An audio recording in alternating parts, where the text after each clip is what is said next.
March of 1938 exploded like a grenade in Gregory's world. There was an unforgettable day, unforgettable even to someone with a terrible memory, when he walked into the store and saw a letter on the work table with his name on it. And when he opened it, he realized that he had received a handwritten invitation from Vivian to attend her upcoming wedding to Chester Westcott, to be held next month. Of course, what else had he expected? That they might at least wait a while longer? Clearly that blonde-haired Brit hadn't been able to keep his eager paws off of her. But she had wanted him also, so that made it all right, didn't it? Mind your own business, he tried to tell his renegade brain. But it was hard not to suddenly imagine coming upon the two of them in an embrace in some public place.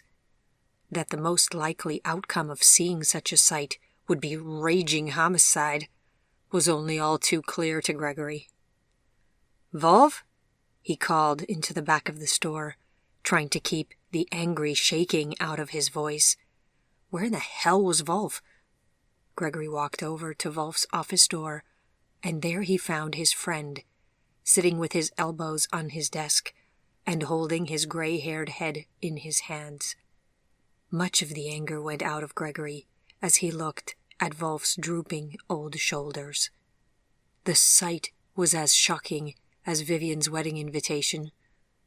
Gregory had not seen Wolf like this since Carl's death. "You want to ask me if you could take the day off? Take all the days off. Who cares anymore?" said Wolf, not looking up at Gregory. His voice was raw and full of hurt. Gregory took a small step backward. Had Wolf finally decided to fire him? He had been a rather unreliable employee of late, it was true. "Is this about my drinking?" Gregory asked cautiously. Wolf made a choking sound. "Your drinking? You arrogant young man! Would you believe that not everything in this world has to do with you?" he said angrily, raising his head, but still looking away from Gregory. "If you ever listened to the news, you would know that Germany has marched into Austria. They are calling it the Anschluss. There's going to be a vote, as if anyone could even believe in such a charade. Ach, mein Österreich, mein Österreich. Vielleicht wäre es besser gewesen, dich nie zu verlassen." And the rest of his thoughts trailed away into German as his head fell back into his hands. Gregory stepped into the office and put a hand on Wolf's shoulder. He felt his friend jump from the unexpected touch. "Wolf, now it is my turn to be sorry. But at least it happened quickly." "I know you mean to make me feel better, but do stop right there. Never have I felt such shame for my countrymen. The very thought that they just let that bloated Nazi swine Arschloch walk over the border as if it was not a first-rate violation of the sovereign laws of nations. Where is our Kaiser?" Wolf pounded the table with his fist. "If we were still an empire, no one would dare show us such disrespect. If we were still an empire, we would have more pride and would never have allowed such a thing. Ach, warum? "Well," said Gregory, still looking for something to say to lift his friend's spirits, "at least we got your books out in time." "Yes, just in time," sighed Wolf. "Go home, Gregor. I have many letters to write, assuming they will still let the mail go through without having those barely literate Hakenkreuz buffoons first having to open and read each one." Gregory folded Vivian's wedding invitation up and put it into his suit pocket. And then he headed out to restock his liquor cabinet before going home and shutting himself up for the next 3 days and drinking until everything went dark. Then, knowing that Wolf needed him, he got up, went out, came back, took a bath, went back to the store, and life resumed, such as it was these days. Despite the arrival of spring in the city all around them, the bookstore had an unshakable cloud of misery hanging over it, and there was a sense of agitated dread over both Gregory and Wolf as March gave way to April. On the day of Vivian's wedding, Gregory woke up feeling stunned in what had become his regular state these recent months. The speed of Vivian's engagement and wedding surpassed anything he'd ever seen in times of peace. He had hardly had time to decide if he would attend her wedding or what kind of a wedding present was suitable to give to the newlyweds. He finally decided not to go, but then a chance encounter in town with Nadine the week before, while Gregory was preparing to deliver some finished books to Wolf's customers, had decided him to go after all to St. Patrick's and to see Vivian walk down the aisle. "Oh, Mr. Morgan, you are coming to Vivian's wedding next Saturday, are you not?" Nadine had asked excitedly after Gregory slowed down his bicycle and tilted it to one side so he could put his foot down on the road and stop. "Oh, hello, Mademoiselle Denard. I confess I am not certain if Mademoiselle Pravette would want me there," said Gregory. "Nonsense, you simply have to go. This is Vivian, my best friend in all the world, and I dare say perhaps yours as well. Please say that you will be there. You would never forgive yourself if you missed it," cried Nadine enthusiastically. Gregory had to smile in spite of himself. "I will think on it," he said. "Now, please do excuse me, but I have some deliveries to make. I wish you a pleasant day, mademoiselle." And now it was just before dawn on the very day of the wedding, and here he was, more sober than he had been in some time, staring at the ceiling and feeling every bone in his body like an ache, as if every one of his limbs had nerve pain along its length. Was he really so selfish that he would begrudge her happiness in life if he himself could not give it to her? No, he was not that selfish. This was not what made him so miserable. The true source of his pain was a fear of separation from her, of never being able to see her again.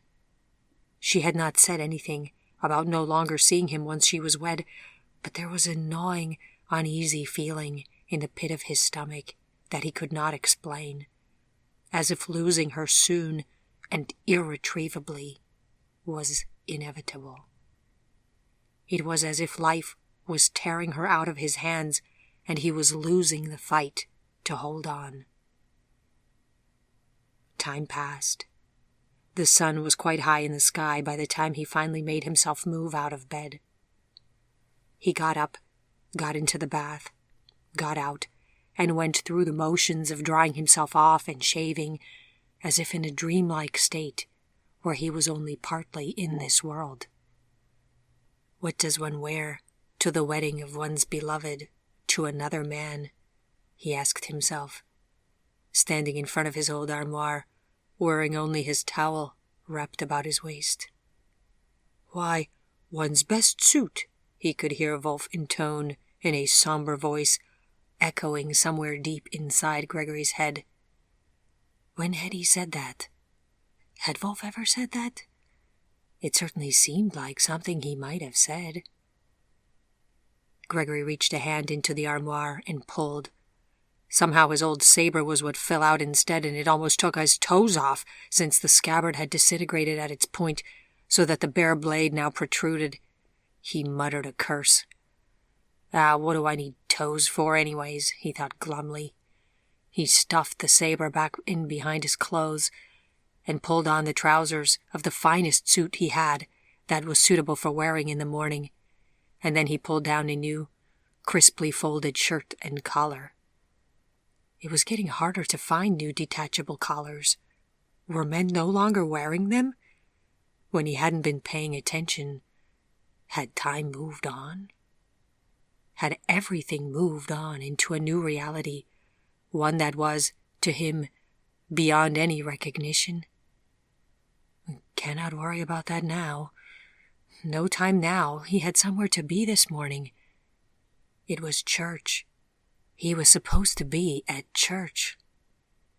For a moment this idea struck him as so absurd that he thought it could not be right. But then the fact exploded in his head all over again, that this was the day of Vivian's wedding to Chester Westcott. Gregory dressed, and then went back into his bathroom and leaned into the mirror to comb his hair perfectly in place. No need to look like a wreck on the outside, just because one felt, perhaps, like a pedestrian hit by a bicycle on the inside. He thought that, with all the hard living of the past half-year, surely he must have put on a wrinkle or a gray hair here or there, but a close inspection in the mirror yielded no such evidence. Instead, the flawless-looking young man that Gregory hid inside of remained perfectly intact. He left the mirror and went back to his bedroom to put on his shoes, his vest, his tie, and his suit jacket. Each motion felt like liquid running through his body, like someone else was moving his limbs through space, and he was just drifting. Then, with his cufflinks at last carefully attached, he suddenly sprang out of his languor with a panicked energy. What time was the wedding? Where was the invitation? He had folded it up and put it away once he determined not to go, but that was before Nadine had talked him back into it. Well, he would go to the church now, and if the wedding was at 11, he could spend the additional hour in the back pews, perhaps praying for his soul.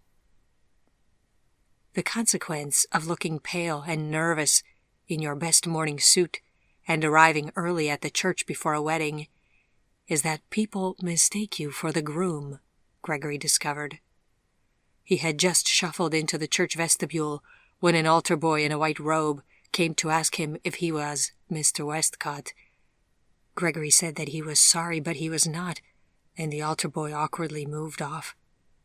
In that instant, Gregory firmly considered walking right back out of the church. It was only sheer willpower that made him stay. He went into the church itself, its smell hitting his nostrils, this familiar scent of hush and holiness. And it was exactly as he had remembered it, although he had not been inside a church for years and years. Far up front, by the altar, a handful of strangers sat in the pews. He could not make out which was the groom's side or which the bride's, and then he realized that it was probably all the bride's guests, since Mr. Westcott was from overseas. Gregory sat down a few rows behind a couple of older ladies who were either permanent fixtures of the church or could perhaps be early arriving clients of Madame Pravet's, and then he bowed his head in what he hoped looked like prayer, but was really him hoping that no one noticed him. As tall as he was, going unnoticed was not something that he usually succeeded at, but he hoped that this moment might be an exception. He should have worn something more tattered-looking. He should have worn a fake beard and dark glasses. Good God, he should not have come at all. When was the last time that he had been at a wedding? He wondered. He recalled attending his sister's wedding so long ago that it had been in another geological epoch. All of these years, he had not been at a wedding, or a funeral, or a baptism, or any of the other events that mark the milestones of a normal life. Look how human you have become again, a voice inside his mind laughed. You even have a family again. She is your family now. Love her and do not be selfish with her over anything. What a priceless gift to be given a family of any kind. At the same time, a large part of the reason that his world had become so small in these recent years, and why he lived a life of minimal complexity and just waited to be told where to make his next book delivery, was that this kind of life was all that he could successfully handle. His injured emotional state could not well manage the expectations and rejections of others. He was too brittle for all of the give and take that having family members implied. His friendship with Wolf worked because Wolf's expectations were exceedingly low, and Wolf was the most even-keeled person that Gregory had ever known, rarely raising his voice and generally excited only by his books. Gregory's friendship with Vivian, in contrast, had become akin to living atop a volcano, and Gregory was belatedly realizing that, despite the magnitude of his affection for her, he was just not up to it. For a moment he wished that he could go back to his life before he had met her, but then in the next moment he berated himself for his blasphemy, and in a church nonetheless.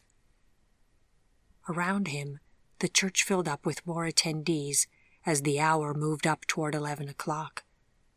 From knowing how small the world of Vivian and her mother was, Gregory was surprised how many people were coming through the doors.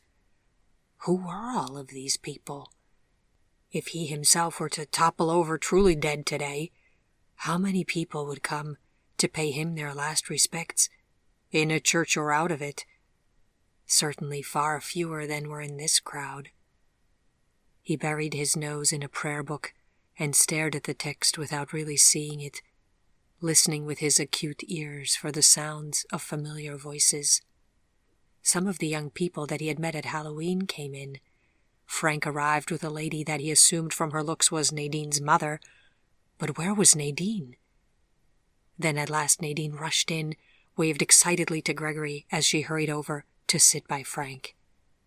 The last to be seated was Vivian's mother, and then the wedding commenced, as blonde-haired Chester Westcott took his place at the front of the aisle and awaited his bride. He was a sharp-looking young man, Gregory had to admit, and his face was serious as he looked down the aisle. Gregory had many doubts, but he had no doubts that Chip loved Vivian. Would he always love her and treat her the way that Gregory would have treated her if he had been able to? No one could know that.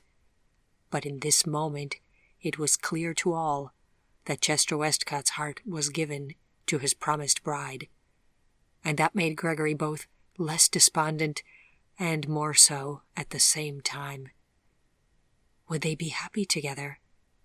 If they were not happy together, would it be in part Gregory's fault, since his initial rejection of Vivian was what had pushed her into the arms of this man? If she should for any reason not be happy, Gregory prayed as he watched the groom nervously shift his weight from one leg to the other. At least let their marriage be blessed with children, so that Vivian could have her heart's desire. If their marriage remained childless, then what good would there be in Vivian's marrying Chip rather than Gregory? God, let her be happy. Let her have the family that she longs for. Let her have at least one healthy and happy child. Gregory was suddenly so busy praying that the new, excited movement at the back of the church and all heads turning to look toward the entrance caught him off guard. But then he realized that it meant that the bride had arrived. Gregory's head swiveled back of its own accord, and there, at the entrance to the church, standing small and alone, was a figure in a long white gown. For an instant he was certain that it was Vivian, age 6, barefoot and in her Metairie nightgown, her long hair pouring down over her shoulders, and he gasped. Then the figure began walking toward him, and he saw that it was Vivian, the young girl, who had become a young woman since he had collided with her and had broken her bones, and now it was his heart that was breaking. She wore a long white gown which pulled along the ground behind her. Her head was unadorned. Shockingly, she wore no veil. Her now medium-length hair shone pale brown and blue-silverish above her small shoulders and delicate arms, and in her hands was a small white bouquet. No fairy or goddess that Gregory had ever imagined could even begin to compare to the ethereal, magical being that was floating up the aisle in front of his eyes. He forgot to pray and just stared. He could see her dipping her bare feet into the creek near Temps Désiré. He could see her with powdered sugar on the end of her perfect nose in the Café du Monde. He could see her with the tiara on her head, could see her in her bed at Charity Hospital, and beyond all of these remembered images, he could now see her ascending the throne of a goddess and being handed the scepter of authority over the wide heavens and the earth. Every prayer he had ever prayed in his life, it seemed, had been in hopes of her hearing it and showing him grace. She was very close now, and he looked into her face. It was pale, paler than he had ever seen it, and her eyes were wide.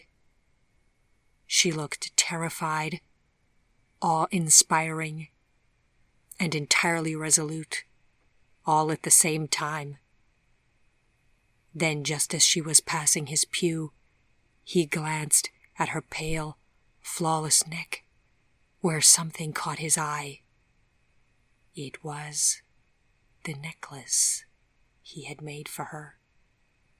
She was wearing his necklace. He reeled with the realization. He had no idea why she was wearing it or what it meant, but it struck him unthinkingly as a good omen. She did not hate him. She did not want to abandon him, and she was comfortable with the love that he had lavished on her. His hands clutched the back of the pew in front of him as he turned himself back to face the altar. He couldn't recall exactly under what circumstances, but hadn't he wondered once what this would have been like, to see one's beloved marrying another? Well, now he knew what it was like, and it was more painful than anything that he could have imagined. He swallowed hard. Vivian was almost up at the altar now. Did her steps appear to falter a bit, or was that his imagination? Chester Westcott was obviously equally bedazzled by the sight of his bride, and his cheeks paled handsomely as she moved closer. Then, when she had reached him, he stepped toward her and reached out a white-gloved hand to catch her dainty elbow, and then they stood together side by side and awaited the word of God's appointed representative on earth to make it official.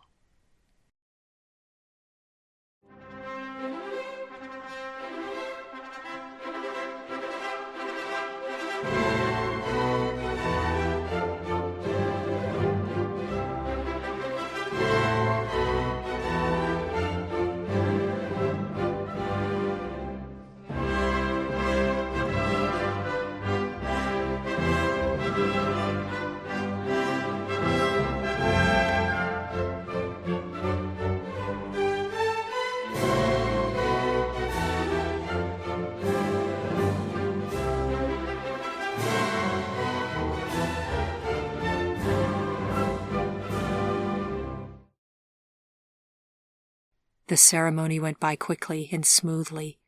The priest declared them man and wife, and Chester Westcott turned to Vivian to kiss her. Then the smiling newlyweds walked back down the aisle together, and the assembled guests burst into applause.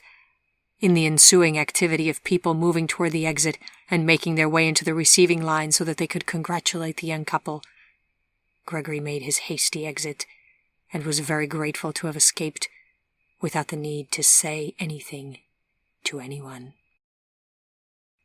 He hurried home, went straight to his study, and wrote down everything as it had been, as he had felt it, so that he would have this fantastic and painful day forever commemorated in writing, down to the smallest detail. Then he put down his pen, grabbed the bourbon bottle that he had been making inroads into at the end of the night before last, before his self-imposed pre-wedding sobriety, and went back to bed, where he crawled under his old gray blanket and shivered with emotional exhaustion. Then, Sometime around the early hours of the morning, he found himself drunk, weeping, on his knees and praying in deep anguish. "I love you so much, Vivian," he heard himself saying, "but I have had enough. The pain is more than I can take. Wanting you, not being able to have you, not being able to give you what I want to give you, having to see you become another's, and now the awfulness of somehow waiting to lose you. I cannot go on. I cannot go on." He lay his cheek on his blanket and felt the room going round and round. "Let this end, merciful angels of God, let this end somehow," he blubbered. "No man can take what I am taking and keep coming back for more of the same. I want to be free. I want to not hurt any more. If I'm to lose you, let it happen already. God, take her away from me and let this torture end. I pray for an end, for a way out." The rest of his prayer was choked off by sobs that racked his entire body and yanked him temporarily from the land of the living. When he came to his senses again, it was daytime of another day, and he was sitting on his sofa, slumped over his folded hands and staring blankly down at the floor in front of him, in that bottomless grief that led to the colorless and hazy, soft gray world that he had visited before, and from which, one day, he knew he might not return. He had no idea how many days had passed since Vivian's wedding. All he knew was that he had sailed out into space and fallen into that near trance-like state that followed after his worst emotional destructions. Breathing was possible. Sitting up was halfway possible.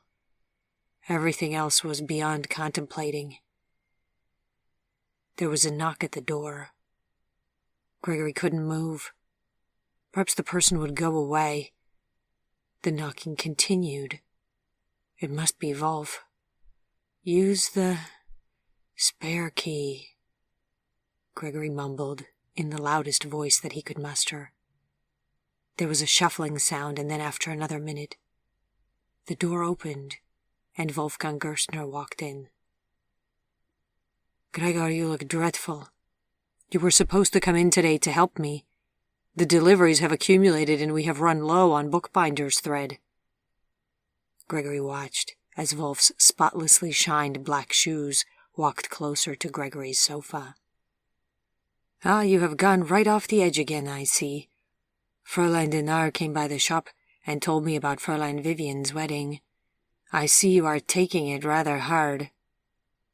Gregory thought about something that he could say, but although he searched his mind, no suggestion for words came forth. Telling Wolf to use the spare key had exhausted his extremely limited communication ability for the present moment. In the end, he settled for nodding, which set the gray fog in his head to swirling all over again. Wolf's shoes remained motionless. "You have to go out with me. You cannot sit here like some dead thing, or worse yet, become some dead thing out of all utter lack of care for yourself. Can you stand up?" Gregory thought this was a stupid question. Of course he could stand up. He just couldn't do so very quickly. Carefully, he stood up. Wolf sighed. "Well, at least that is a mercy. You can still take directions. Can you go and dress yourself? In this state, your only hope will be to linger in the alleys by the dumpsters." Gregory didn't move. "Gregor, it would be more than my dignity could bear to have to undress and redress you. Um Gottes Willen, will you please go and dress yourself?" Gregory shuffled off to his bedroom. It seemed to take a very long time to get there, but eventually he arrived. He pulled open his armoire and grabbed a handful of material. He had to sit down on his bed a number of times, but he finally managed to dress himself in clean clothes. Then he shut his bedroom door and began the long trek back to his living room. The results of his efforts must not have been very good, because Wolf took one look at him and groaned. "Every one of your shirt buttons must be askew, because your collar does not even come together at the neck. Go and find a scarf and tie it around yourself. I'm not about to rebutton your entire shirt front," said Wolf sternly. What was making him so crabby? Gregory vaguely pondered as he set forth again on the arduous journey back to his bedroom door. He found his opera scarf, wound it around his neck, wondered if it looked like he had sustained a neck injury and needed medicinal gauze, like some of the other wounded that he had seen in the field hospital in France, and then he made his way back. Wolf looked at him and sighed again.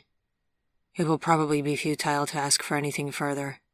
Come, let us get you outside," he said, and he all but led Gregory by the hand toward the door. The day was getting late. Soon it would be dinner time for the residents of New Orleans, and after that, some of those people might go out again. To be assisted by someone in even these most basic and most intimate aspects of his living was very uncomfortable to Gregory, but it could not be denied that it was helpful.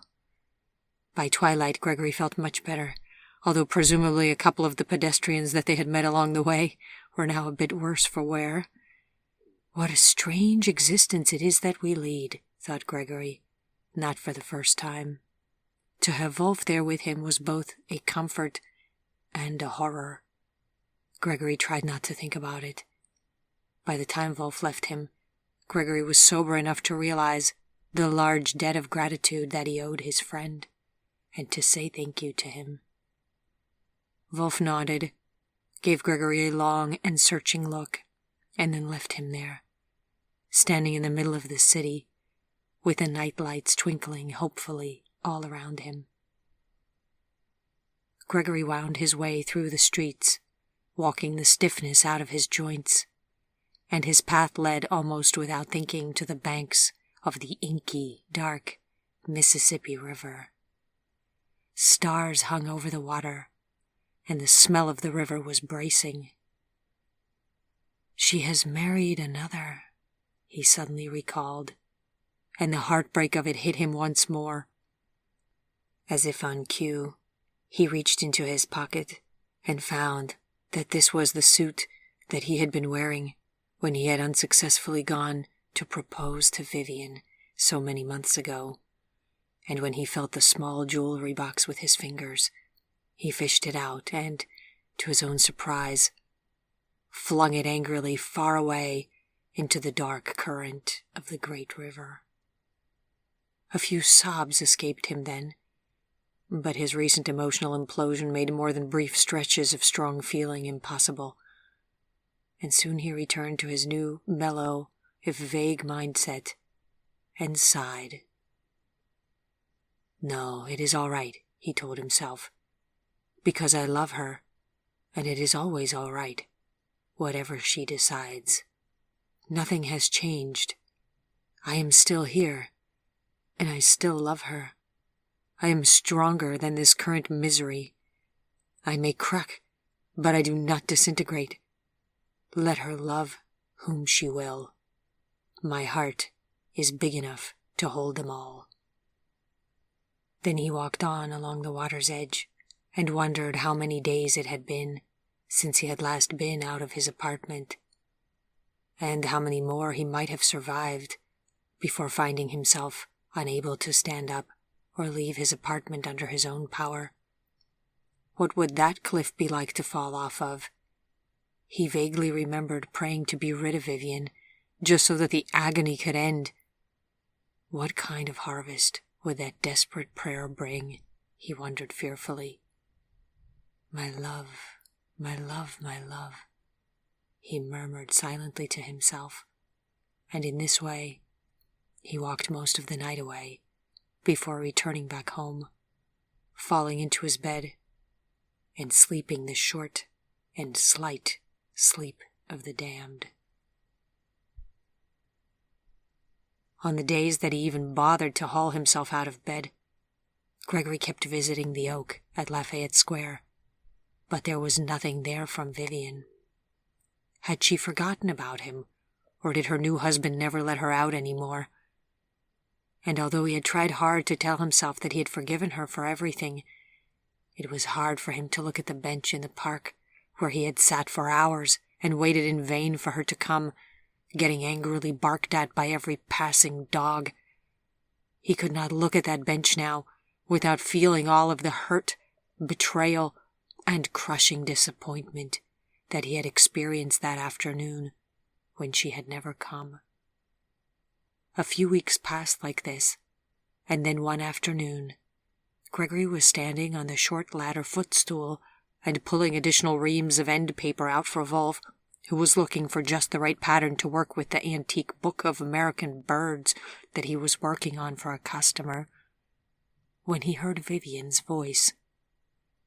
He was so surprised he had to clutch at the top shelf of the supply closet to keep from falling on his face. She was asking if Gregory was around. "Just a moment, Fräulein Vivian," Wolf said, and then in another few moments he was at the door of the supply closet. "Gregor, Fräulein Vivian is here. Should I tell her you will be with her in a moment, or would you prefer that I tell her you are out?" Gregory climbed down the ladder. "I will go and see her," he said. It was like an inevitable responsibility to come to her when she called for him, even when, on a day like this one, it was not likely to be a desired delight. He turned off the light and shut the door of the closet, in case he came around the corner later in a hurry and forgot that the door was there, which had happened a few times before and he had smacked into it at full speed. Then he wiped his hands on his trousers in case they were dusty, and walked around the corner and into the front of the store. There, in front of the counter, stood Vivian, small and hesitant-looking, and carrying something wrapped in paper. "Hello, Gregory," she said. Her expression was sad and serious. "I brought you a present." "Hello, Vivian," he replied. "You did not need to bring me anything. What is it?" "A bottle of bourbon," she said, setting it down on the counter. From behind him he heard Wolf suppress a chuckle by disguising it as a cough. "Who told you that I'm running low on whiskey?" Gregory asked, reaching the counter and picking up the wrapped bundle. He felt the liquid moving in it. "I think I know you a little by now," said Vivian. "Even though you never wanted to tell me anything, I still learned something about you from observation." "Come, let's go and sit somewhere where we can talk. Wolf, may I take a few hours off?" Gregory asked. "Take all day," said Wolf magnanimously. "I will manage somehow." Gregory thanked him, found his hat, put the package in his suit pocket with additional thanks, and led Vivian out of the store. "Where would you like to go? Somewhere where we could have a tea or coffee, perhaps?" "That would be nice," agreed Vivian. "So, how is married life treating you, Mrs. Westcott?" he asked her, intent on the cracks in the sidewalk as they walked. "Well, thank you," she replied. Then in a much less upbeat tone of voice she said, "Oh, Gregory, I shall die if you call me Mrs. Westcott. Please always call me Vivian." "All right, I can do that," Gregory agreed. "You had a lovely wedding." "Yes, Nadine told me you were there. I did not see you. I was very nervous, so I didn't notice very much at first, and then you were not there outside the church afterwards," she said. Gregory stepped cautiously over the next sidewalk crack. "I did not feel well and had to hurry home," he said. "You were the most beautiful bride that New Orleans has ever seen. You looked like a goddess. I hope Mr. Westcott realized that." "You flatter me, Gregory. I actually forgot my veil at home, and there was no more time to go and get it, so the whole look was off from what was originally planned. But the priest was willing to marry us nonetheless, she said. Imagine that, said Gregory listlessly. Well, here we are. Step right in. He held the door for her as they reached the nearest nice cafe, close by Wolf's store. They took a small table by a window in the back, and he moved deftly to her side to pull out her chair. To do anything for her, even a small gesture such as this, was an honor and a pleasure and a sacrifice of the heart, all at the same time, and he felt the flame in him burn a little brighter for it. Then he sat down across from her, hung his hat on a corner of the back of his chair, and took a good look at her. She did look older, but older with unhappiness and concern. If Chip Westcott was mistreating her in any way, Gregory would kill him, and it was not an empty threat. Gregory patted the pocket of his suit where the bottle of whiskey was. So what is this for? It is not my birthday. Vivian gave him a sad smile. It is not a birthday present. It is a goodbye present. There was a roaring sound in Gregory's ears. Everything that he had feared, the misery that he had been running from for weeks now without anyone having said anything, here it was. Hadn't he prayed for this, to be rid of her somehow? He opened his mouth to speak, but could find no words. He looked into her gray-green eyes and saw tears there, and then he felt his own eyes grow damp at the corners. Oh, Vivian, he finally sighed. I shouldn't say it, but... Say it, she told him. I love you, he replied. What to add to this? There was nothing else that could possibly be said. I love you too, Gregory, she said. The tears slipped down her cheeks, and she did not try to stop them. The waiter came and found them both at the point of tears. He was so embarrassed that he turned to go away again and give them a few minutes to collect themselves, but Gregory lifted up his hand and indicated that the waiter pause for a moment. A hot chocolate and a black coffee, he said hoarsely. 2 black coffees, amended Vivian. The waiter retreated. Since when do you drink black coffee? Asked Gregory, sniffing loudly as if he could pull the tears in his eyes back up through his nose. Since my heart has broken in 2, she replied. His breath stopped. It was the single most melodramatic thing that he had ever heard her say. Why is it goodbye? He asked quietly. Chip is taking a job in New York, said Vivian. Gregory did not think he could be more shocked after her opening statement, but now his jaw hung open. New York? He gasped, once his breath returned. When? Next month, she said. That is to say, in about 6 weeks. Oh, God, Vivian, this is madness. What about your mother? What about Nadine? What about your friends? Aren't you worried that you will miss them terribly? He asked. The waiter returned with their coffees, hurriedly deposited them on the table, and made a hasty exit. Vivian gazed sadly into her cup. Many days I think of nothing else, she admitted.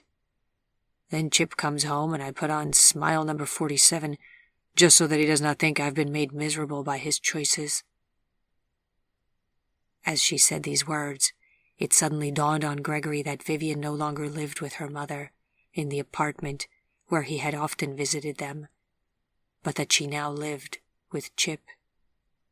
Yes, Gregory had been at the wedding, but he had spent so much time selfishly worrying about how he would survive losing her that he had given little thought as to what might be going on in her life since that day. A honeymoon, perhaps, moving away from home, becoming a man's wife in all ways.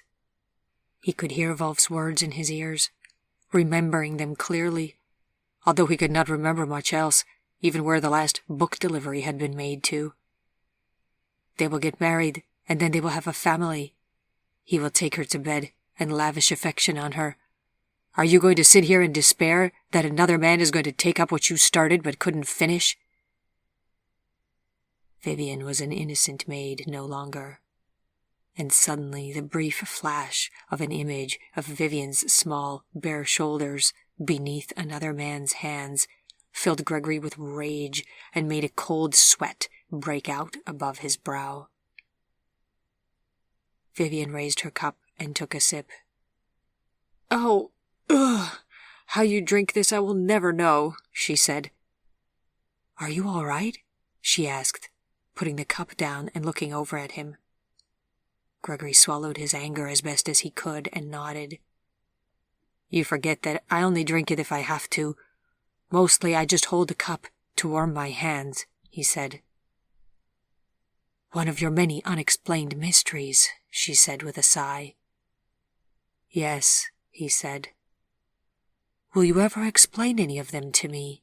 she asked, without much hope in her voice. "Some, perhaps, but mostly I think you will come to find that they don't matter much in the end," he said. "Oh, look, Vivi, it's not so bad. New York is terribly far, but the train does go there, and I can come to see you, perhaps, once you are settled. Would you like that?" She nodded. "I could come perhaps and see you 3 times a year, once in the spring, once in the winter, and once in the fall. What do you think?" In his mind he made himself think of getting off of a train and seeing her and a flock full of small boys waiting for him at the station. Any thought but just to get the corrosive image of Chip's hands caressing Vivian's naked body out of his mind. "If you never come, I will be all alone in the world up there," she said. "My mother has half-heartedly begun talk of moving up there with me, but her whole life is here, and all of her clients are too. Maybe when Chip and I are more settled there." Then she told Gregory about the plans for taking over the management of a hotel. Gregory listened as best as he could, but with every other in-breath he still had to fight back against the image of naked Vivian rising up in his mind as Chip made love to her. The emotional noise was deafening. She picked up her coffee cup again and took another sip. "So what happens during the next 6 weeks?" he asked her. "Do I get to see you again?" Vivian looked across the table at him, her chin jutting out defiantly. "I told Chip that since he is taking me away from all of my family and friends, I will see whom I please before we move away. I'm not some small child who can be cowed anymore." He said that he understood. "If I invite you, will you come?"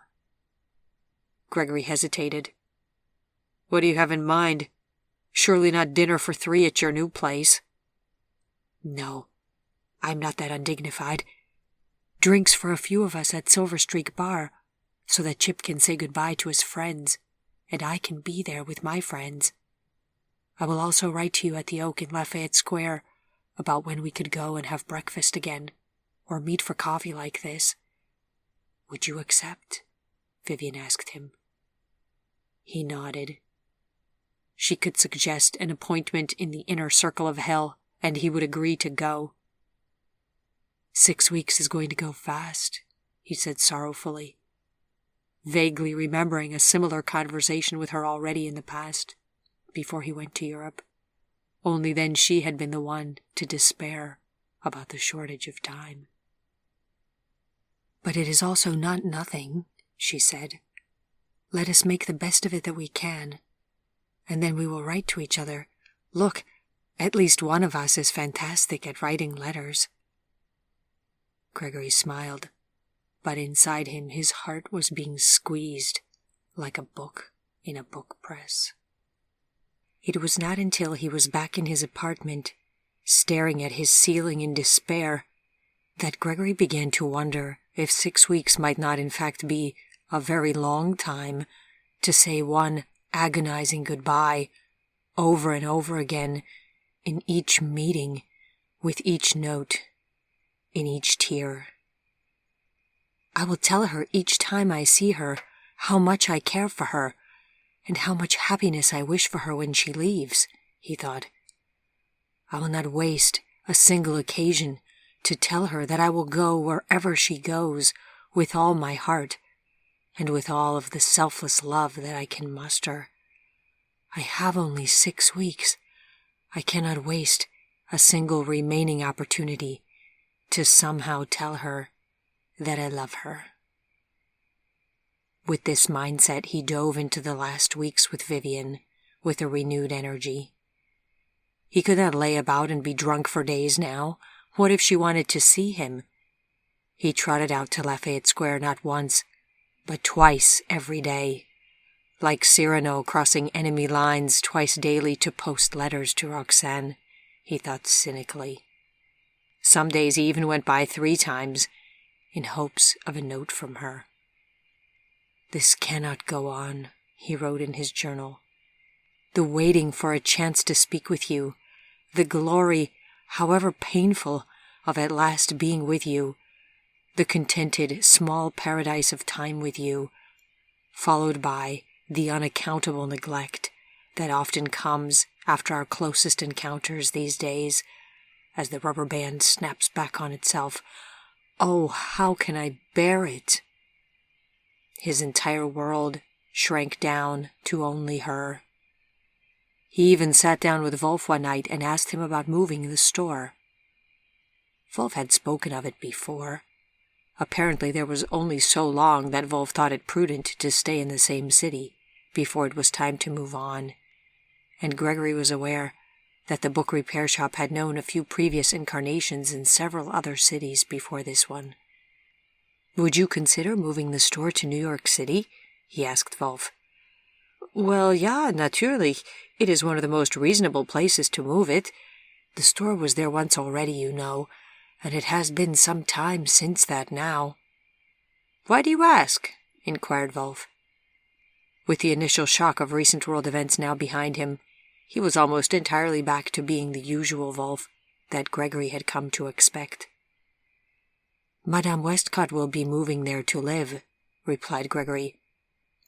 Excuse me, but who is Madame Westcott? Have you taken up with another young lady? Asked Wolf. Gregory sighed. Same young lady, Wolf. Sorry to disappoint you. Fräulein Prevet is Fräulein Prevet no longer. Her new married name is Mrs. Chester Westcott. I don't much like that name, said Wolf, wrinkling his nose and raising his bushy gray eyebrows, both actions taking place at the same time. I don't much like it either, agreed Gregory, but such is the decree of fate. What kind of a name is Chester? It sounds like a type of yellow and green mold cheese. Well, New York City, eh? I will think about it. But I'm not certain that being close to someone whom you love so much, but who has married another, is at all a wise thing to do. Look at yourself. You are so sensitive and so easily hurt. Would you really want to go and live in the center of the fire? As it is, I do not understand why you just stand there and let her continue to wound you in this way. Gottes Willen, run away and save yourself. Or if you cannot do that, wait for a while at least, before moving away anywhere. And do not do anything rash, advised Wolf. It was sound advice, Gregory thought, but there was no space in Gregory's present circumstances for such reasonableness. He had all but told Vivian that she could do with him as she wished, and now he had to make good on his word. In spite of his intention of making the best out of his remaining time with her, though, Gregory found himself desperately swimming up and down the crashing waves of misery in the middle of what seemed like an endless ocean of darkness. How to be calm and reasonable and gentle and loving and selfless in the midst of such agonizing heartache and pain and imminent loss.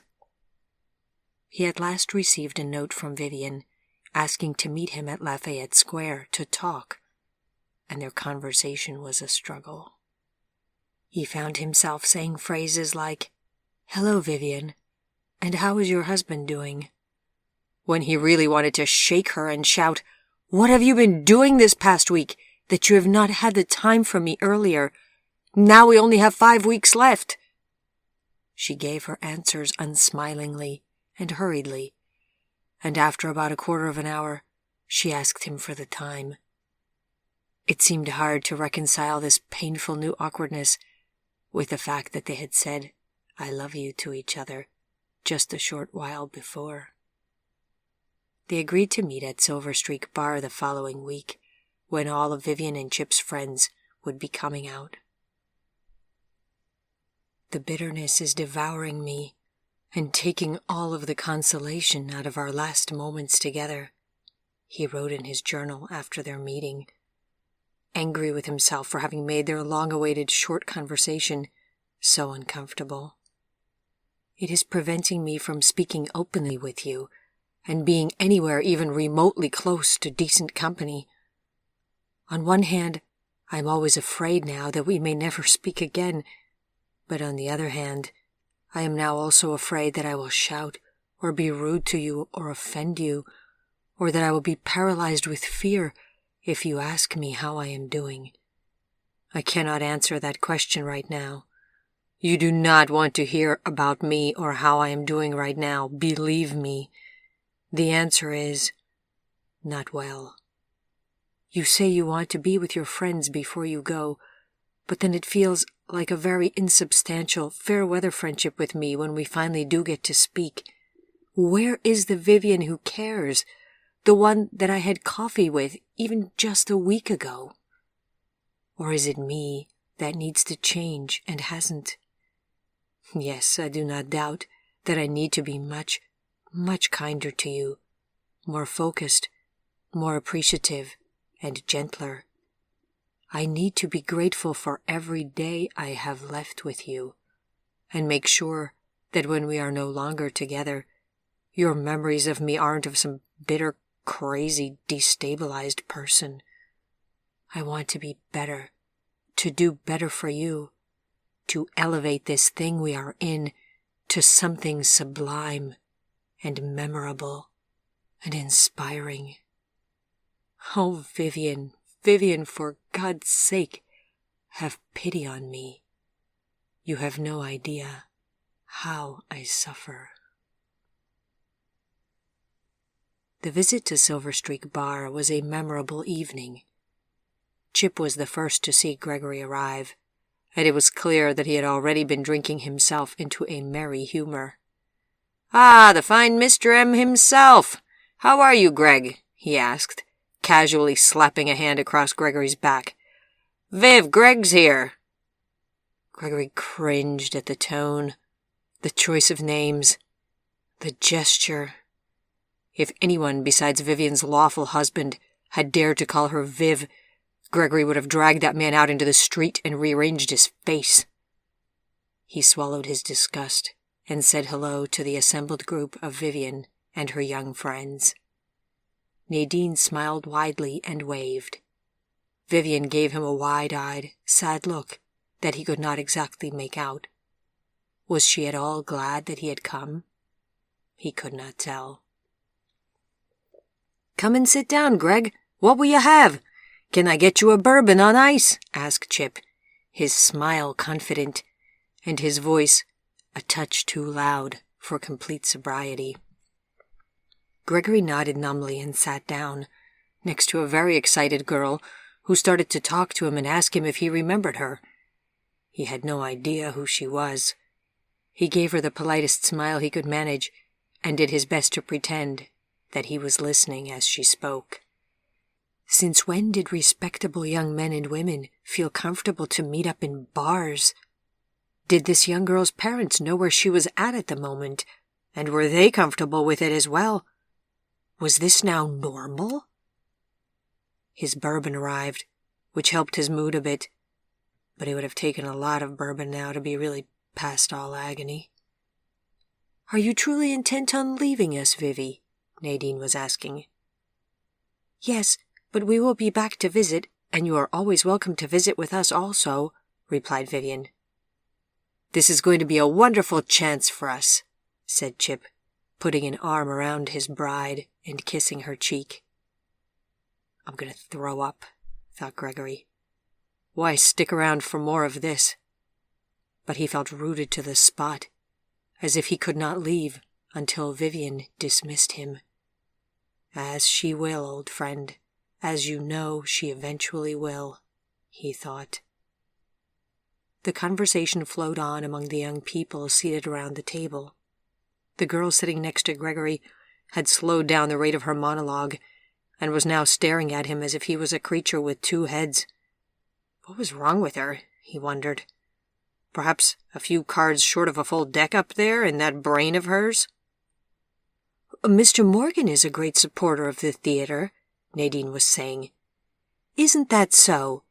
Do tell us about all of the places where you attend performances and what some of the good ones have been in New Orleans in recent years." Good, kind-hearted Nadine, eager to see him included in their conversation. He had no way to indicate to her that he wished she had not bothered. "Well," he began, and then he tried to tell them a few things about the various theaters, but his story got stuck a few times when he had to search for a word. Fortunately, Vivian was ready to help him out, and so he was able to finish his few remarks. "Forgive me if I take Mr. Morgan away for just a few minutes. I am certain that he would like to speak with me about the latest news of my mother," said Vivian unexpectedly. "Gregory, let's go and sit at the bar for a bit." She stood up, and he followed her to the bar counter. It was very awkward as they sat next to each other on the bar stools. He had never had a lady sit next to him on a bar stool, unless it was a lady who charged a cash rate for her company. To sit like this, next to the woman he worshipped, was as close to sacrilege as he had ever come, and it also brought to mind the horrible moment when he had looked down the front of her blouse and been completely besotted by what he had seen. One does not sit at a bar with or ogle the breasts of one's personal goddess. What kind of penance could possibly wipe out such blasphemous sins? "I can see it is suffering for you, but I'm glad you came, Gregory," Vivian said after a while. The bartender came up and brought Gregory another bourbon. Evidently, Chip had told his friends to keep the whiskey coming, perhaps hoping to get Gregory drunk again so that there could be yet more embarrassment at his expense, as last time. Gregory eyed the tumbler warily. "I always come when you call for me," he said. He meant for it to be just honest, but even he heard the undercurrent of bitterness in his voice. "Why have you not written at all? Is it so hard to leave me a note every now and then?" Vivian shifted in her seat, her legs wrapped around the bar stool's legs. "It is not as easy to get away these days as I would like. Things are tense. My mother is desperately trying to fight our move and is making my life unbearable. Chip is fine, but he spends many nights here, some working but more just drinking with his friends. The other day he got upset about something and then told me that I was not really all that beautiful. Why would he say that?" Gregory sighed. "I don't know. Maybe he needs glasses. Maybe he's young and foolish." "He's only a few years younger than you," said Vivian. "Well, what can I say? Perhaps it's not the years, but the experience that matters," replied Gregory. "If I may make a suggestion, please do not tell me of rude things that your husband has said. It makes me want to go and pulverize him, and if I do go and fight him, I will not stop until he is dead. Do you want him dead?" "What? Why would you say that?" asked Vivian, shocked. Don't ask me why, said Gregory curtly. Just know that any kind of conflict would not end well for him, and I know it also, so I try my hardest to keep my temper in check as a result. Vivian swallowed hard. I'm sorry, she said. I did not mean to complain. Mostly he is a good husband to me. We are happy. I'm glad to hear it, said Gregory flatly.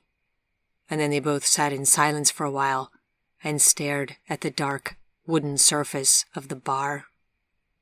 Was every one of their remaining conversations going to lead to these awkward dead ends?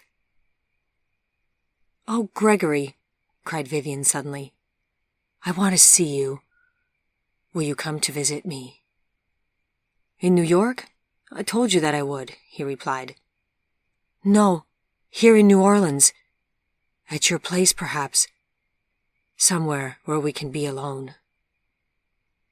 Gregory looked up at Vivian doubtfully. This is one of those unadvisable things. Where would you say to your husband that you would be going? A late-night client fitting? I do not want to give your husband any reason to hate or mistrust me.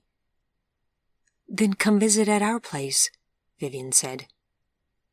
Well, the only benefit I could see there is that you could say I forced my way into your apartment despite your wishes, instead of having to explain why you came to me of your own accord, he said.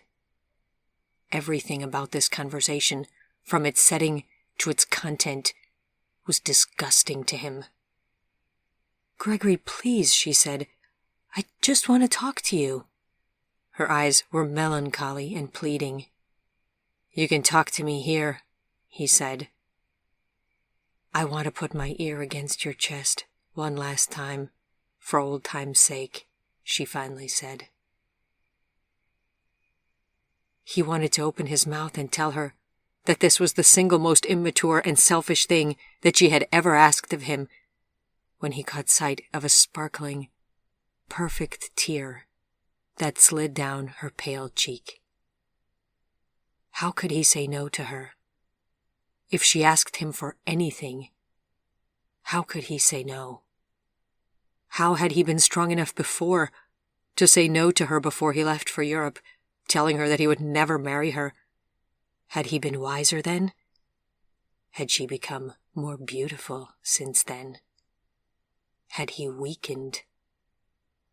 He reached out his hand and wiped the tear away, half thinking to make the sign of the cross over himself afterward, as he would have done as a child, after dipping his fingers in holy water in church. Very well, Vivian. As you wish. Write to me when you want me to come and leave me a note in the oak. Come to my place if you want. I cannot help feeling, though, that this is not a good idea. Vivian looked like she would burst into flowing tears for sure now. Last time you held it against me that I would not say goodbye. Now I want to say goodbye, and you would hold that against me? I can never win with you, Gregory. No matter what I choose, I cannot win, she cried. Look, I'm sorry, Vivian, but, well, all I'm saying is, are you certain that you want to go through with this and take the risk that such a goodbye implies? He asked her, trying to look into her downcast eyes. He was certain that she was thinking only of the risk if Chip should find out, but Gregory had in mind that risk, and also several others, that Vivian had never even needed to worry about. Oh, the things that I have to keep from you, my love. Vivian nodded to indicate that her mind was set, and then she looked up. It would be better if you came to see me. I am never sure very far in advance when Chip will be in and when he will be out. You will need to check the oak every day, I'm afraid, she said to him. Vivi, please do not be shocked, but I already do, he said tiredly. Now please excuse me, I have to go. I find evenings with your husband very tiring, and have no intention of getting drunk in front of either of you again tonight. He stood up, helped her off of her bar stool, and walked her back to the table, to her waiting husband. And then he returned to the bar, where he had to haggle with the bartender to allow him to pay for his 2 drinks. The bartender said that Chip was picking up the tab, but Gregory suddenly felt that he would rather die than accept Chip's generosity in any way, and he finally convinced the barman to take a folded bill. How to bear every injury, every hurt, as if it were a longed-for kiss from a beloved. This is surrender, he thought. The next bourbon he had was in his own study, while fetching his notebook and pen. "Seeing you now is so painful," he wrote in his journal. "Every interaction is a veil of endless pain for me. But now, better than ever, I inherently understand that I will have limited time in person with you, and I must try not to waste it. Even when I feel the most abysmally low, I must try to brush it off, and to bring my most generous self to my encounters with you, so that no moments with you go to waste. Where does this suffering in me come from? Oh, if I knew how to tame my heart and to make it more reasonable, I would. I would love those who were right for me, and I would not spend years in sorrow and suffering, but obviously I cannot command my heart. Oh, how I envy those who can. If I could do this too, then I would perhaps live with Anastasia and be somehow happy, and never know despair or heartbreak again. But life gave me this heart, and it sent me you, Vivian. I met you, lost you, found you again, and I cannot believe that there would ever be mere coincidence between us. I cannot. I will come to see you alone one last time, as you have asked of me, and may the saints preserve us from any danger or sin." He stood up, went back to his parlor to fetch the entire bourbon bottle, and then he slowly and thoroughly drank himself under the table.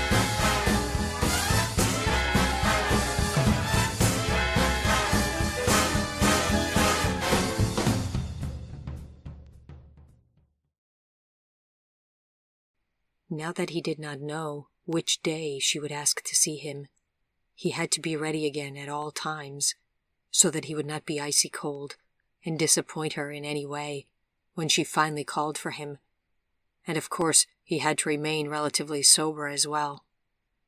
He went out every night again, as he had in the spring before his trip to Europe, when they had been working together for a week in the store, a week that seemed both about 1,000,000 years ago and about 1,000,000 years long in hindsight.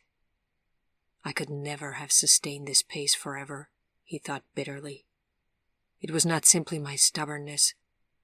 There were no circumstances under which we could have wed, and it would have worked out, he thought. The day that Vivian finally wrote to him and told him the apartment address where to visit her that evening, Gregory read her note, carefully copied the address in his pocket notebook in case he lost the note, because his memory was worse than ever these days, and then he hurried home to get ready.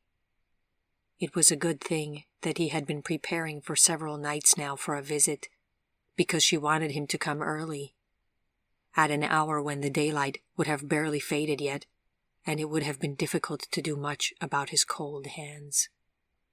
To cover all of his bases, he took a hot bath, shaved again, and applied a not too overwhelming amount of aftershave, dressed with great formality and care, chose a dark silver necktie, and put on his favorite silver cufflinks.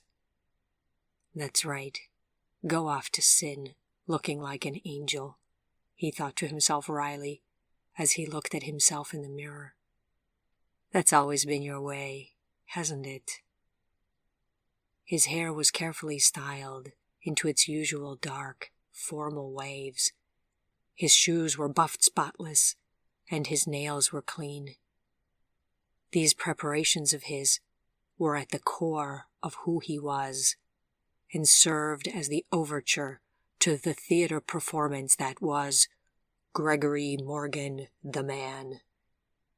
Gregory Morgan the Man was solid and self-assured and calm, all of the things that Gregory himself actually wasn't, or at least didn't believe he was. He had bathed, dressed, and shaved already once in the morning, and had walked around in a dark suit already all day. But that was not the same as transforming himself via the same physical actions into Gregory Morgan the Man, who smelled better, dressed better, stood straighter, felt holier, and wore nicer cufflinks. Do you think that the world is not in on your little deception? Asked a niggling little voice in the back of his mind. You are the same loser who doubts himself and who failed to get the girl.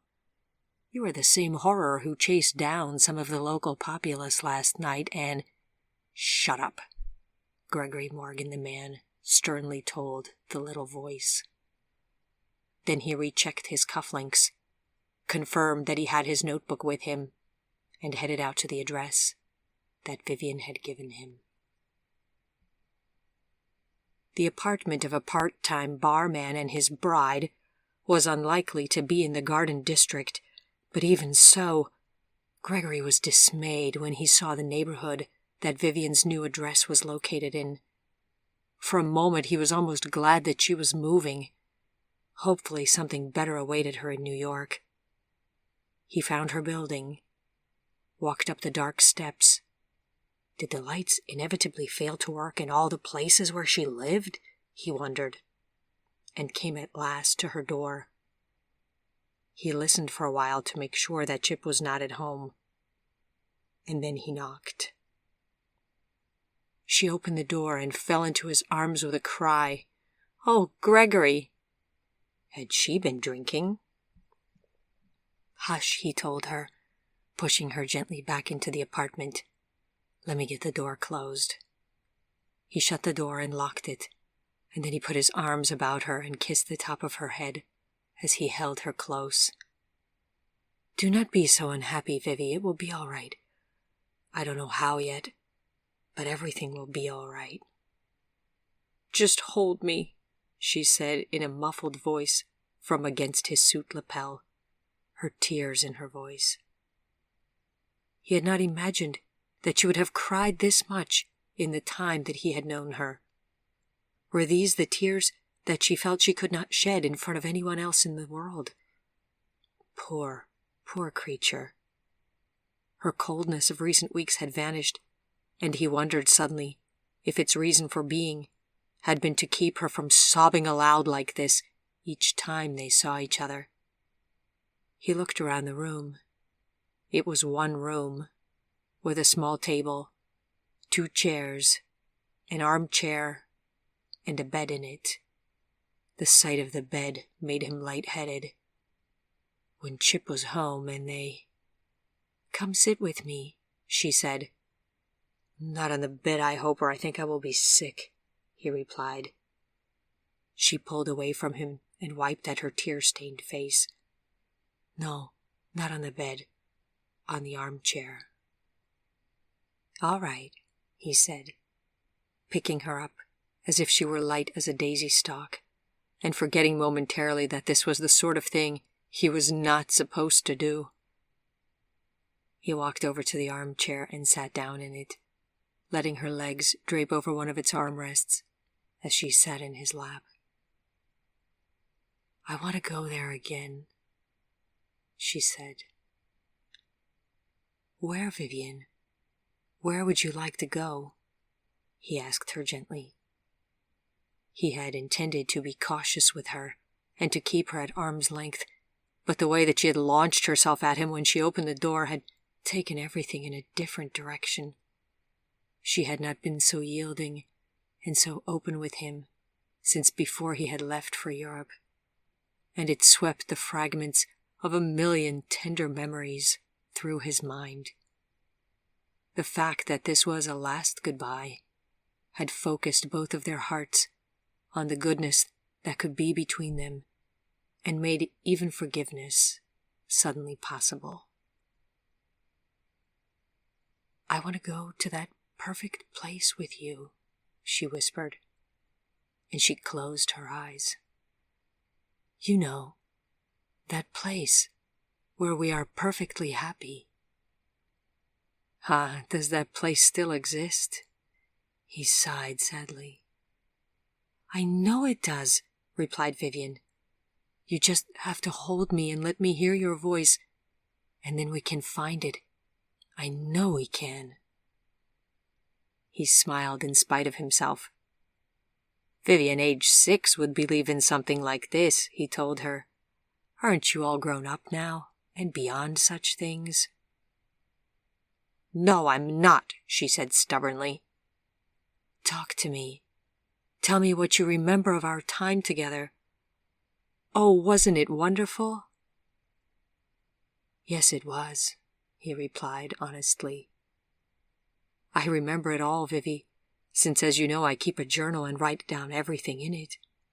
Whenever I want to go back to any particular day or memory, there it all is, saved for me to relive." She opened her eyes, and he saw that her eyelashes were wet with tears. "Promise me you will only reread the happy memories," she said. "Well, I'm not sure if I can promise that," he told her. "But I can tell you that love will always override any other feeling I may ever harbor toward you. There has been darkness and difficulty aplenty, but the connection never fades." "I'm sorry that I'm putting you through all of this suffering, and I have been beastly to you these last months," she said.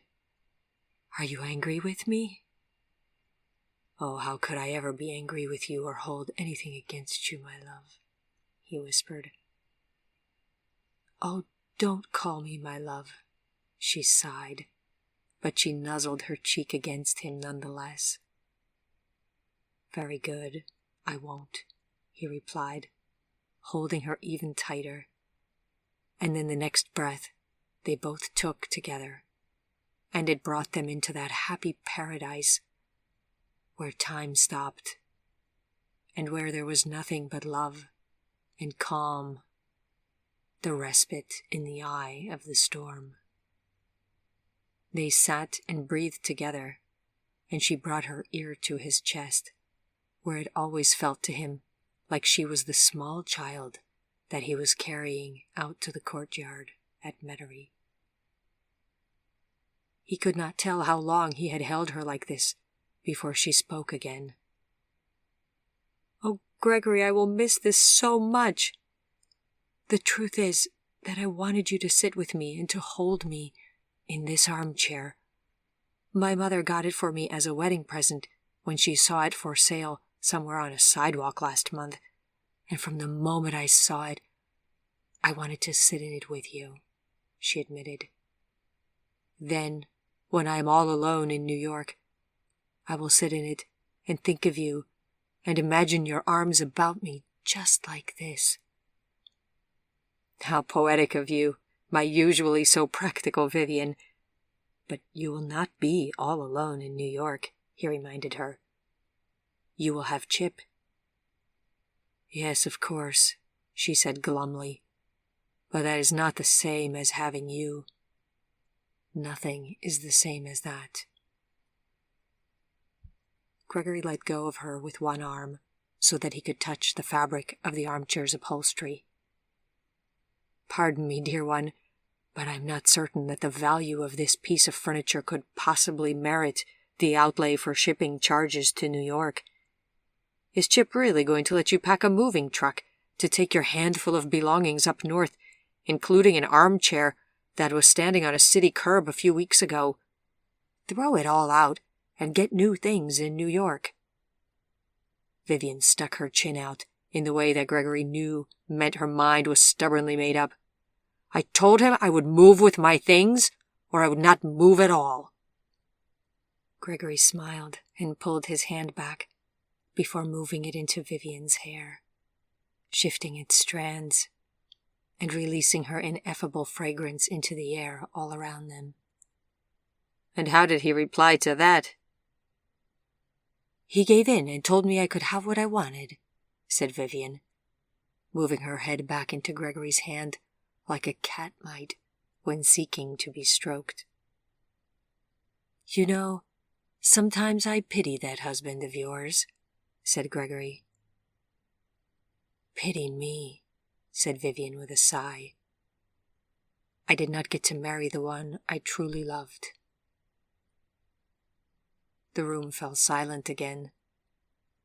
Then Gregory said softly, Neither did I.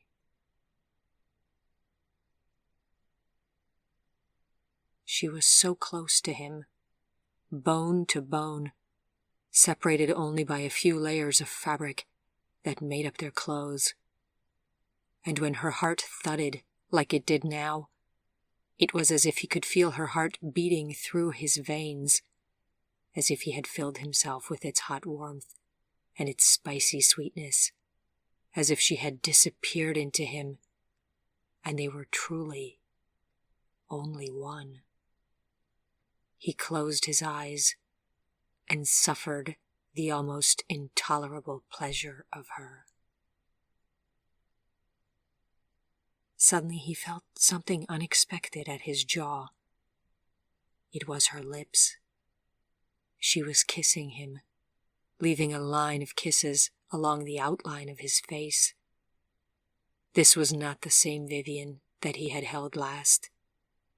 She had become a man's lover since then, and it showed.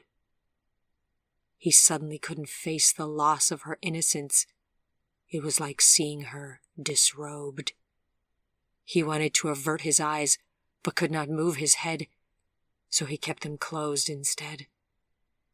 Her hand came up unexpectedly to the side of his face, and with his eyes closed, the feel of her fingertips was close to overpowering as she touched his earlobe. Ah, so soft, she sighed, and he heard her pleasure in her voice. Was this how she kissed her husband, he wondered. The thought immediately plunged his heart into misery, while the sensations of delight continued to course through him at the level of his skin. It is like the night when I saw you in your apartment, when it swept over me like a fire, she said. The rest of her thought was lost as her lips continued their journey across his jaw. Vivi, beloved, please, I cannot, he began. Shh, she said to him. You would not believe how tired I am of hearing what you can and cannot do. I also cannot do whatever I want anymore, but I won't ruin right now with talking of it. For example, I want to know why you never really wanted to kiss me, but I won't ask now. Do I need to hear your pathetic and pointless rejection of me all over again? No, just hold still. And she went on kissing him, approaching his lips. Vivi, he gasped. Oh, please listen to me. He had to say something to make it stop. Listen, it was never rejection. Do you understand? I always wanted you desperately. There are just other things that... She pulled back and looked at him, her eyes smoky and entirely incompatible with her youthful years. Yes, Chip had taken her around the world and back. That much was clear. Oh, Vivian, Vivian.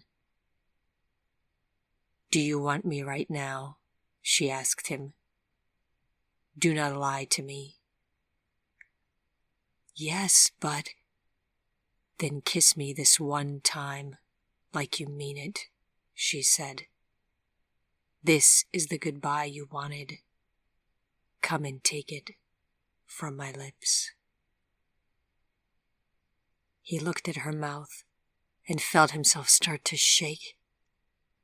Picking her up in his arms, he stood up and set her down so that she stood in front of him. The entire room swayed.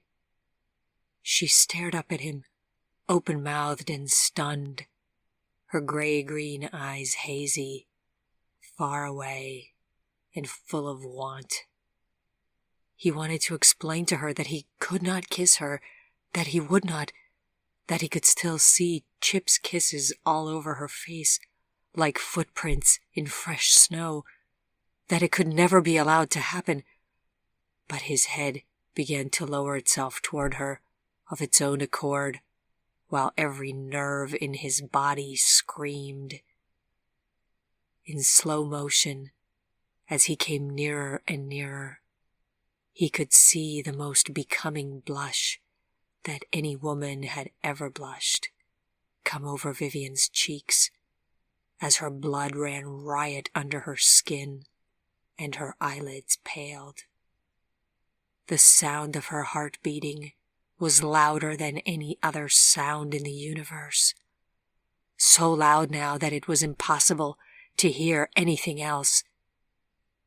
And yet there was something else, another tiny sound.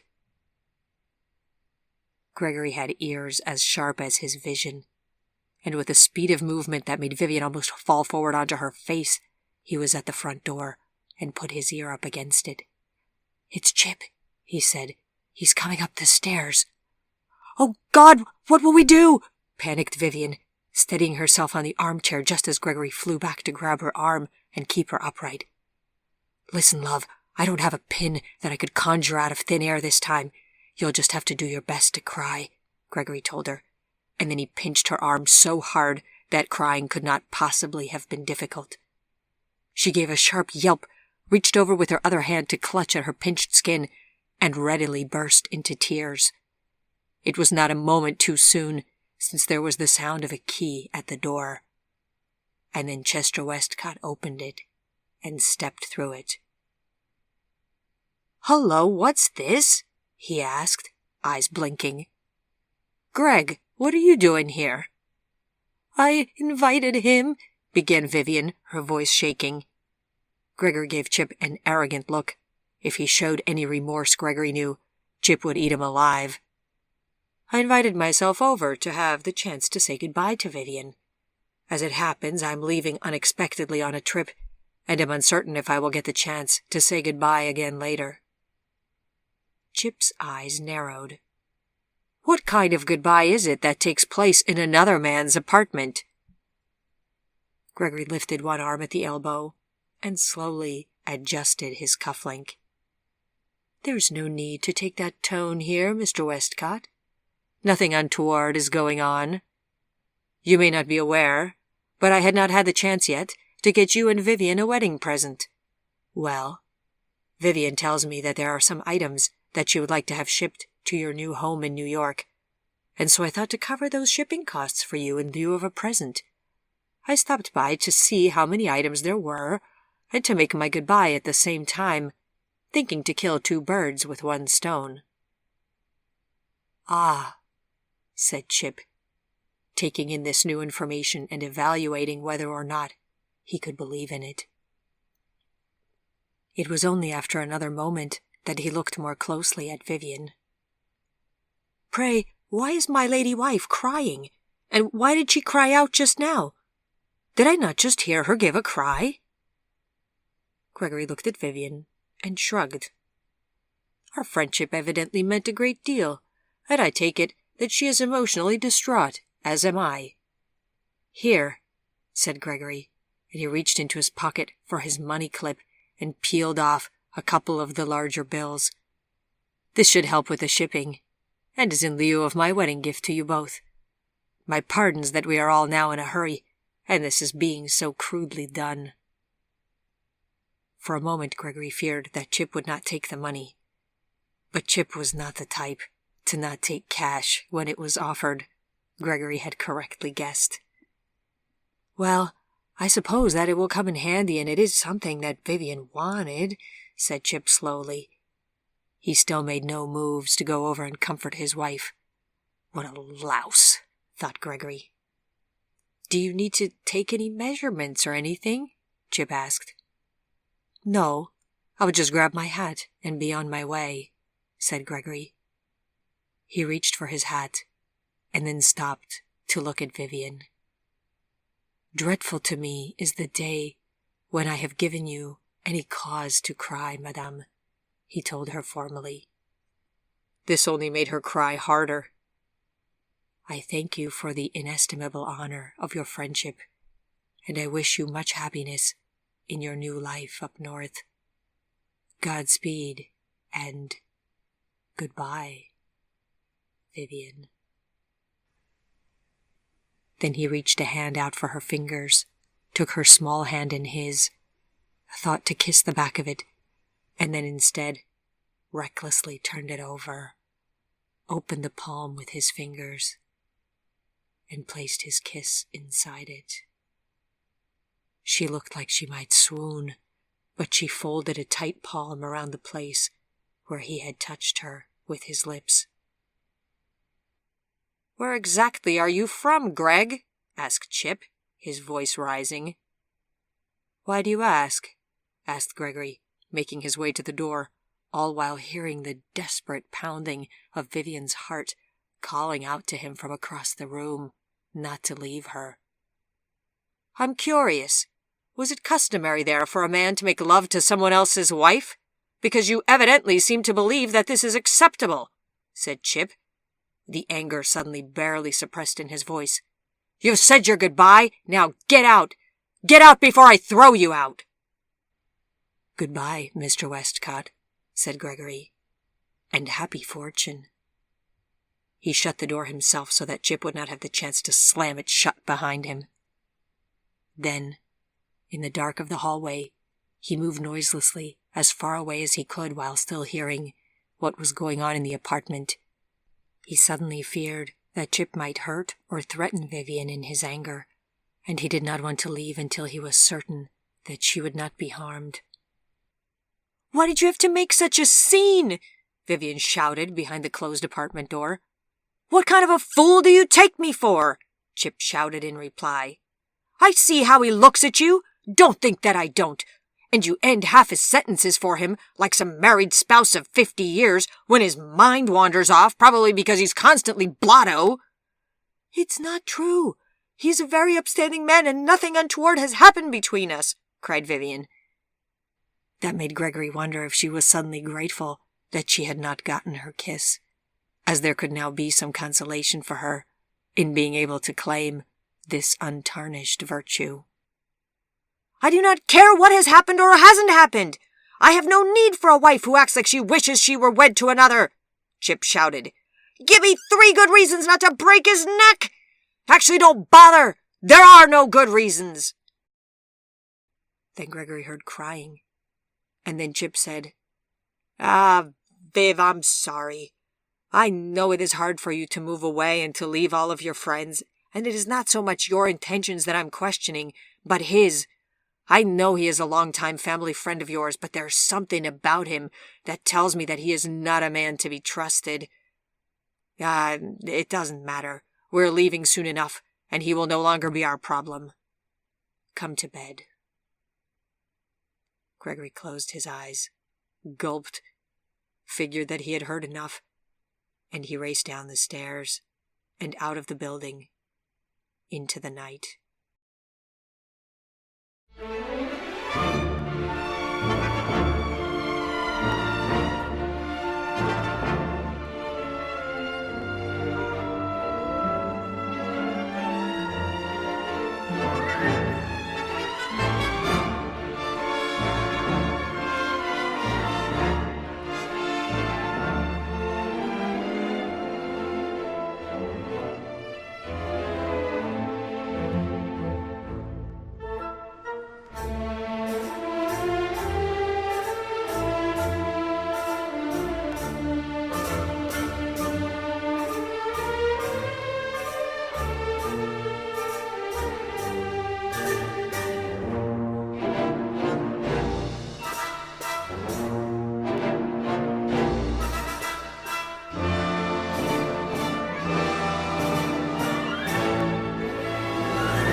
"That was the worst goodbye I could have imagined," he wrote to her.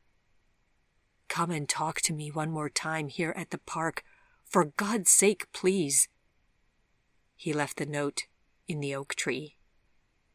A few days later he had his reply. She would not see him.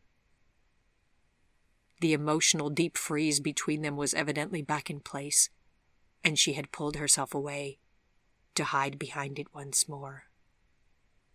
He took the pencil and added on to her note, "We cannot leave things like this. Please, Vivian, please." At last she reluctantly agreed to see him for a few minutes at the store. Mercifully she came while Wolf was briefly out. "Vivian, you came!"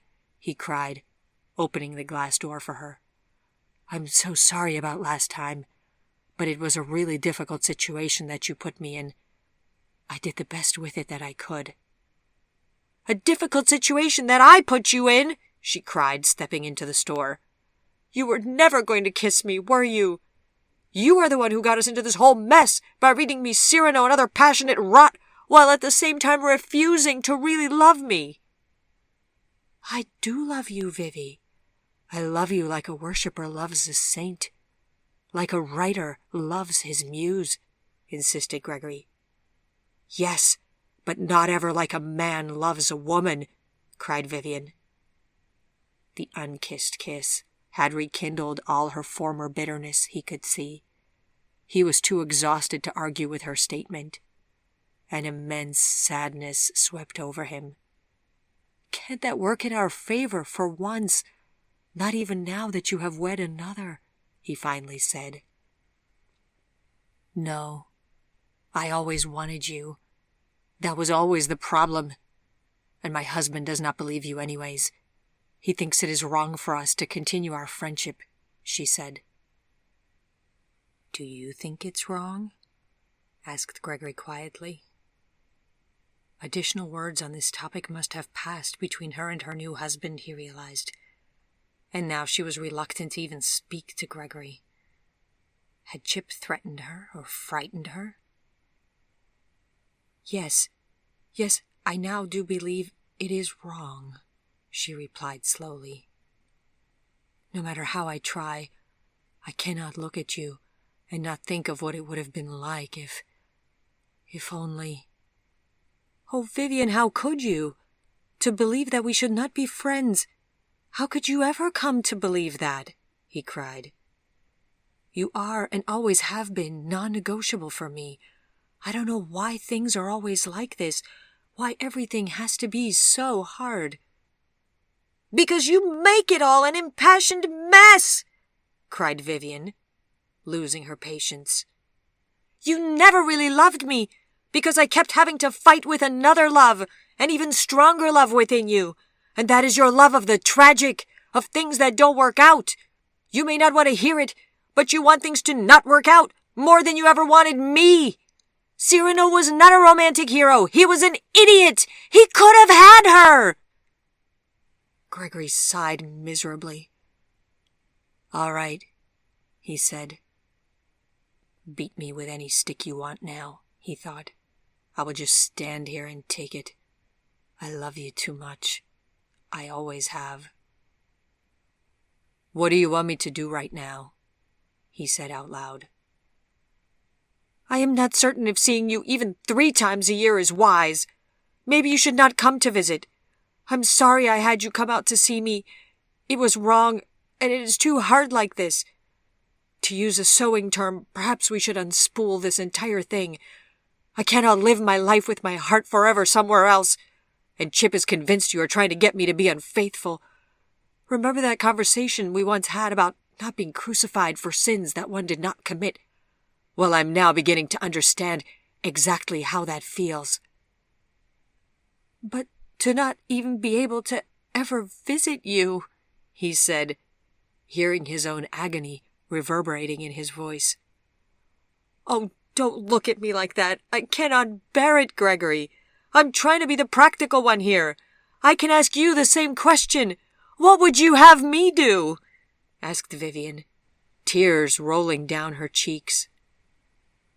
Gregory stood and looked at her for a long time, memorizing her face, her eyes, her hair, her dress, her hands, her small shoulders, her eyelashes, her cheeks, her beautiful neck. Would it all be different now if he had kissed her? He couldn't tell. The girl, Vivian, he had sometimes been able to manage, but this woman that she had become was beyond his ability to deal with. There was no more reason to push the boulder of this friendship uphill. She and her husband did not want him to ever visit. Vivian and Gregory were to unspool everything. Having her mother throw him out was nothing compared to the bottomless heartbreak of having Vivian herself do it at last. Fais ce que voudras, he finally replied. What does that mean? She asked him. Do as you wish, he told her. Then he turned his back and walked into the back of the store.